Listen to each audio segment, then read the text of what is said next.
Assalamualaikum warahmatullahi wabarakatuh. Salam olahraga. Baik, ketemu lagi sama Adi Ronaldi di Kabar Olahraga. Dan di sore hari ini saya sangat bersyukur ya bisa ada di ruangan Ketua Harian KONI Jawa Barat ya. Dan beliau juga sekaligus Ketua Porlasi Jawa Barat ya. Selamat sore Pak Arif. Assalamualaikum warahmatullahi wabarakatuh. Selamat siang menjelang sore. Oh, siang sekarang ya, menjelang sore ya. Ya, Bapak Arif Prayitno, dan kita akan sedikit berbincang tentang tentunya olahraga. Ya, Pak Arif Prayitno, banyak yang mengenal Bapak itu sebagai TNI. Sekarang sudah purnawirawan. Ya, terakhir jabatannya apa, Pak? Staf ahli di Mabes TNI.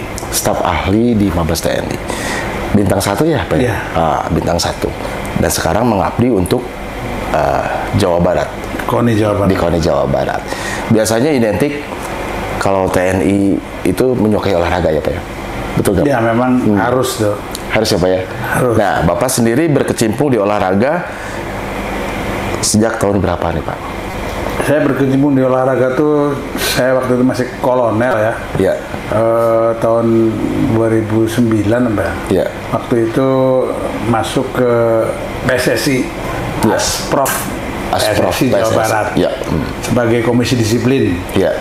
Pasti Namanya Pak Tony Aprilani. pasti kalau TNI itu sepak bola. Hobinya sepak bola ya. Ya, itu berapa tahun Pak menjabat di situ, Pak? Ada 3 tahun, 4 tahun, Pak? Lama, karena zaman Pak Tony 1 periode 4 tahun, kemudian zamannya Pak Rahmat Yassin Ya. 4 tahun, kemudian saya sendiri sebagai Komdis, baru wakil ketua, baru PLT. Ya. Karena pada waktu itu Pak Rahmat Yassin bermasalah, baru saya juga pernah di komisi disiplin di KONI Pusat, PSSI Pusat. PSSI Pusat ya. Nah, sedikit aja nih Pak, sebelum kita menjurus ke olahraga. Udah berapa kali Pak pindah-pindah itu tugas di TNI kemarin-kemarin Pak?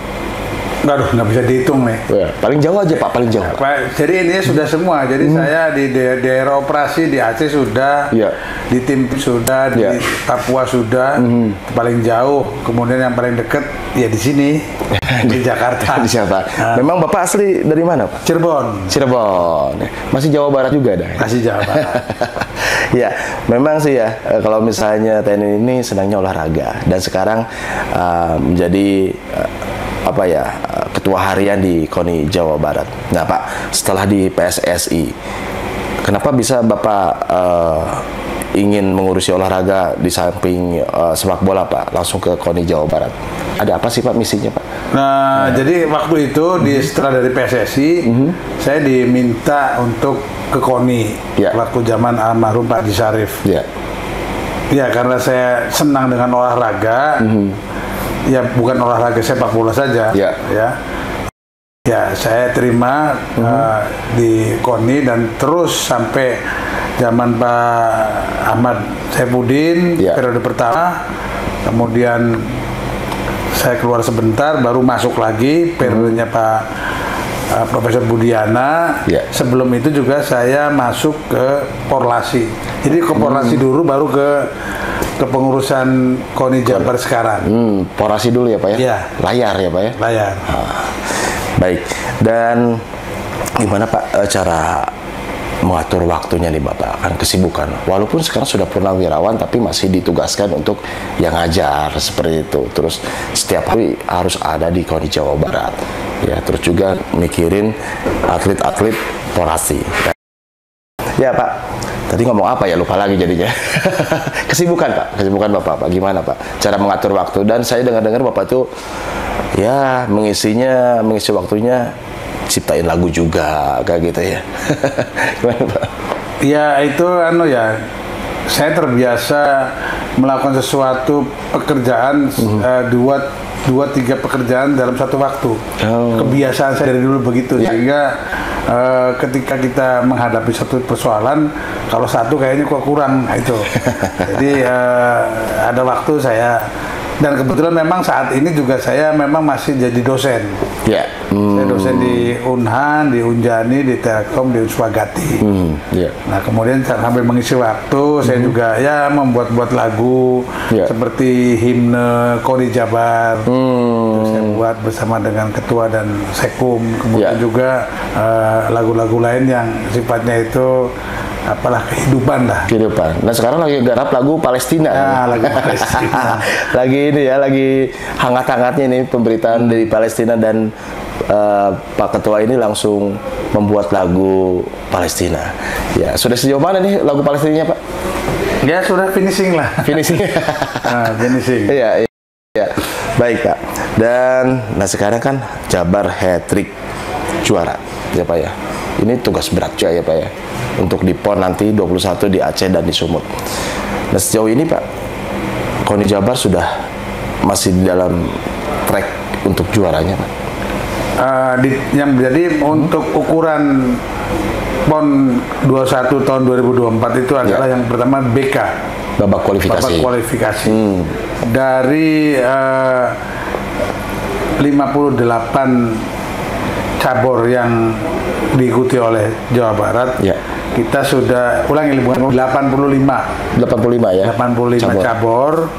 Kita sudah melaksanakan BK itu sekitar 60-an.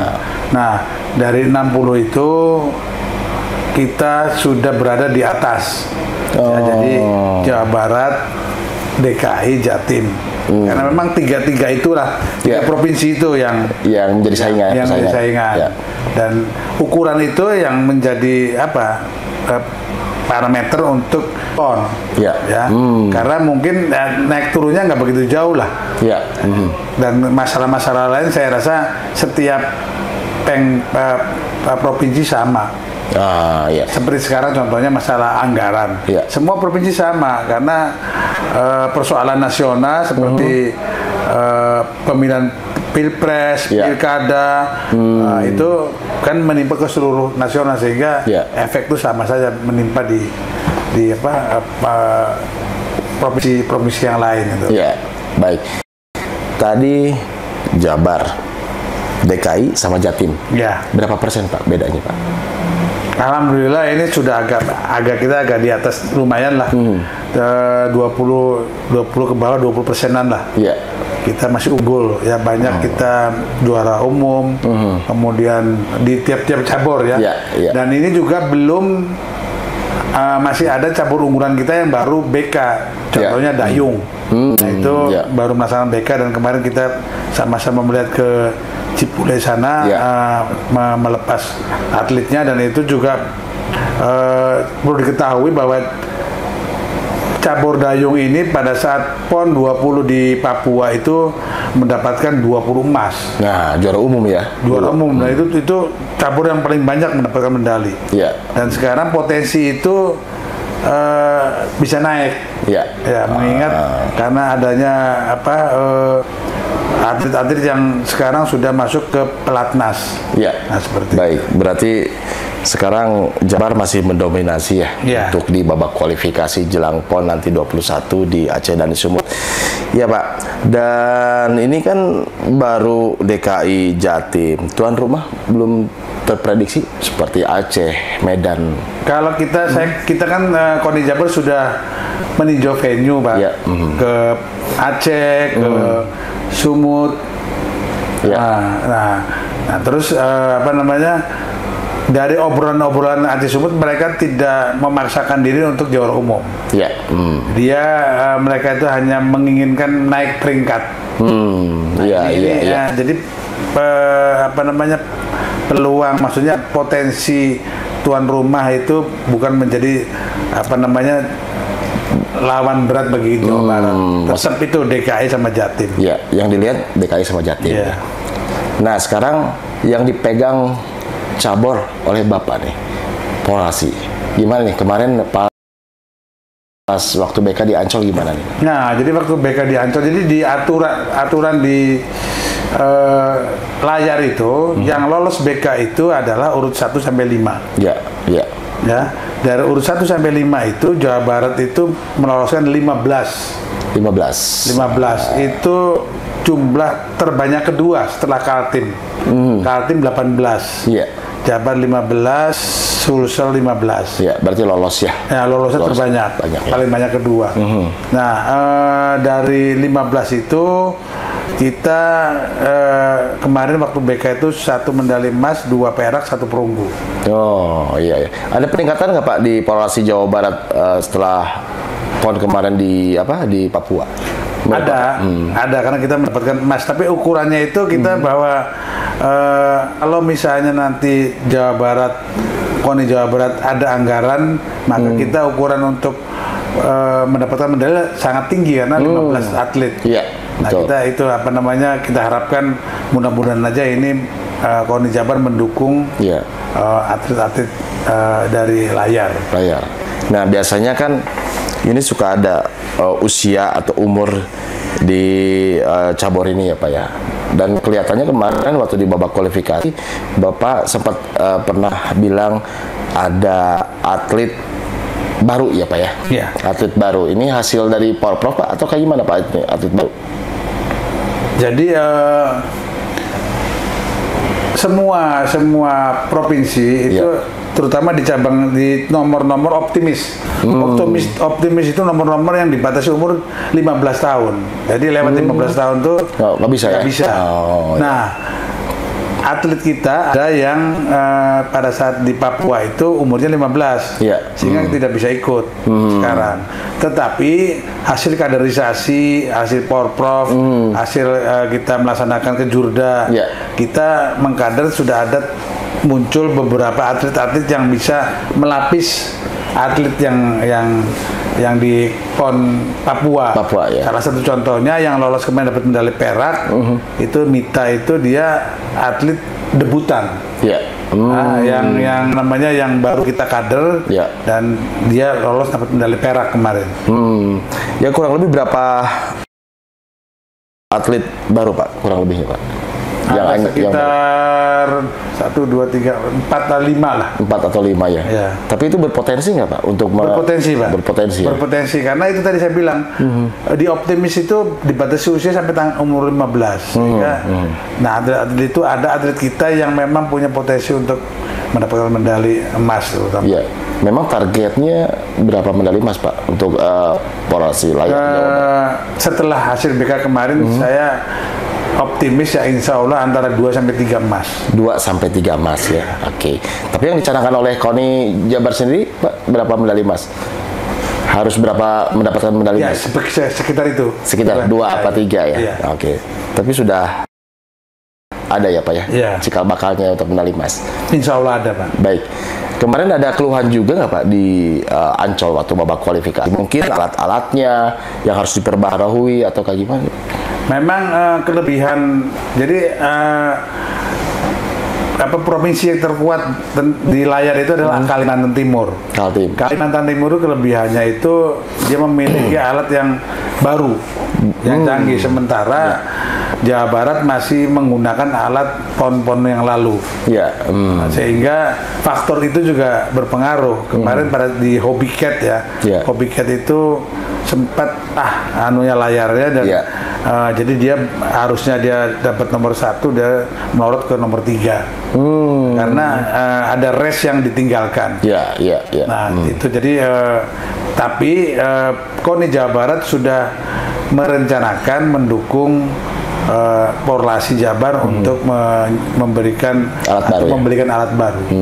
Memang alat baru itu ini sensitif sekali ya kalau misalnya masalah uang ya Pak ya. Berapa harganya Pak? Relatif Pak. Jadi relatif harga tuh ada yang 50, ada yang 100, ada yang 200. Tapi KONI Jabar mau beli yang mana nih Pak Polrasi Pak? Untuk Polrasi yang 50, yang 100? Pokoknya adalah kita kita ambil tengah-tengahnya saja Pak ya. Jadi KONI Jabar intinya mendukung untuk menyiapkan alat untuk layar. Jadi siap untuk bertanding nanti di Papua ya. Bukan di Papua, di PON Aceh dan Sumut. Layar di mana Pak nanti Pak? Di Aceh atau di Banda Aceh? Banda Aceh ya. Banda Aceh. Ya. Dan ini ke depannya nih Pak. Ini banyak yang bilang nanti TC-nya Porasi Jabar di mana Pak? Di Ancol atau mungkin ada mau keluar seperti yang cabur-cabur lain keluar negeri atau kayak gimana? Yang paling mungkin itu TC yang pertama di Ancol. Di Ancol, masih di Ancol. Kemudian kalau memang ada turnamen, open turnamen di Thailand. Di Thailand ya Pak. Jadi kalau memang memungkinkan ada rezeki, saya akan berangkatkan atlet-atlet ke Thailand. Kira-kira kalau nggak bulan Januari, Februari. Januari atau Februari ya? Iya. Thailand. Memang kenapa Pak? Di Thailand memang barometer layar itu sebenarnya di mana sih Pak? Di negara mana Pak? Kalau Thailand kan itu ada kejuaraan ya Pak ya. Nah sebenarnya Porasi ini, layar ini yang dijagoin oleh Indonesia mungkin dari negara mana sih Pak? Malaysia Pak. Malaysia itu menyiapkan alatnya luar biasa itu. Karena dia didukung oleh swasta. Oh. Malaysia. Berarti nomor 1 dong di Malaysia di dunia ini. Malaysia Thailand tuh sama ya. Sama ya. Ya kenapa kita ke Thailand, karena di Thailand pas Januari Februari itu ada event. Ada event. Iya. Tapi berapa persen ini diberangkatkan nih Pak? Yang berpotensi dapat medali emas saja Pak. Oh iya, berpotensi. Bapak kesana juga kan? Enggak lah. Karena kan ini kalau ditinggalin gimana ya Pak ya? Ya baik, masih banyak nih obrolannya. Tapi Pak boleh diminum dulu kopinya Pak? Mau minum ya. Oh ini masih agak sedikit haus nih. Nah ini kopinya wangi nih. Ya kopinya kayaknya beda nih, bukan kopi biasa. Iya, intinya Porasi Jabar 2 apa 3 medali emas ya, nanti di Aceh ya. Mudah-mudahan saya juga nanti di Aceh ya Pak ya, kesana ya Pak ya. Ya Pak, harapan Bapak Pak sebagai Ketua Harian KONI Jawa Barat, terus juga Ketua Porasi Jawa Barat Pak, harapannya untuk masyarakat Pak Jawa Barat seperti apa Pak? Jadi yang pertama harapannya kepada seluruh KONI Jabar, KONI Jabar dulu ya. Tetap menjaga kondisivitas karena bagaimanapun juga kondisivitas, soliditas itu akan membawa suatu kekuatan itu, sehingga kita tetap menjaga keharmonisan di lingkungan KONI Jabar, kemudian hubungan antara KONI Jabar dengan pemerintahan provinsi, hubungan antara KONI Jabar dan KONI daerah, KONI Jabar dengan cabur-cabur. Itu yang pertama. Yang kedua, saya merasa bangga bahwa masyarakat Jawa Barat itu betul-betul full mendukung. Ini contoh ketika saya ke Aceh, ke Medan tempo hari, itu ada paguyuban Pasundan di sana yang siap untuk mendukung Jabar hat-trick juara. Jadi masyarakat Jabar betul-betul spontanitasnya sangat tinggi. Dan itu juga satu kekuatan juga. Gitu. Baik. Untuk pemerintah Pak Jawa Barat? Nah, pemerintah juga sama. Seiring perjalanan waktu, sekarang ada pergantian PJ. PJ saya lihat antusiasmenya kepada olahraga Jawa Barat itu sangat tinggi. Ini terbukti ketika saya mendampingi Pak Ketua Umum Profesor Budiana datang ke menghadiri audiens ke PJ Gubernur Pak B. Nah, beliau respon dan ingin sering ketemu audiensi untuk mencari seperti apa, dan beliau sangat mendukung peningkatan prestasi dari olahraga Jawa Barat. Ya, baik. Terima kasih Pak Ketua. Ya, baik. Dimanapun pemirsa dimanapun Anda berada, tadi obrolan saya bersama Ketua Harian KONI Jawa Barat ya Bapak Arief Prayitno, dan sekaligus beliau juga Ketua Porasi Jawa Barat. Semoga cita-cita tercapai, KONI Jawa Barat dan Provinsi Jawa Barat menjadi juara umum di PON 21 Sumut dan Aceh tahun 2024. Salam olahraga, Jabar juara, Jabar hat-trick.